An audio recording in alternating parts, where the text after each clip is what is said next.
Iran விவகாரத்தில் நாம் மிக சிறப்பாக செயற்பட்டு வருகின்றோம். அவர்கள் மீண்டும் ஒரு உடன்படிக்கையை ஏற்படுத்திக் கொள்ள விரும்புகின்றார்கள். அவர்கள் அழிந்து விட்டார்கள். குறைந்தபட்சம் தாங்கள் தலைவர் யார் என்று கூட அவர்களுக்கு தெரியாது.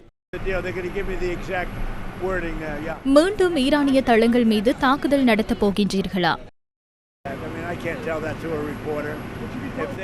அதை என்னால் ஒரு செய்தியாளரிடம் கூற முடியாது. ஆனால் அவர்கள் தவறாக நடந்து கொண்டால் அது விரைவில் நடக்கக்கூடிய ஒரு செயலாக மாறலாம். மத்திய கிழக்கின் யுத்தத்தை முடிவுக்கு கொண்டு வருவதற்கான புதிய திட்டம் ஒன்றை அமெரிக்காவிடம் ஈரான் சமர்ப்பித்துள்ளது. இதில் 14 அம்சங்கள் உள்ளடக்கப்பட்டுள்ளன.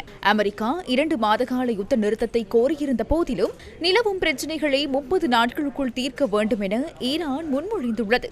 யுத்த நிறுத்தத்தை நீடிக்காமல் போரை முடிவுக்கு கொண்டு வர வேண்டும் என்பதே ஈரானின் நிலைப்பாடாகும். இதேவேளை ஈரான் முன்வைத்துள்ள புதிய சமாதான யோசனையை மீளாய்வு செய்ய தான் தயாராக இருப்பதாக அமெரிக்க ஜனாதிபதி டொனால்ட் ட்ரம்ப் தனது ட்ரூத் சமூக வலைதள பக்கத்தில் பதிவிட்டுள்ளார்.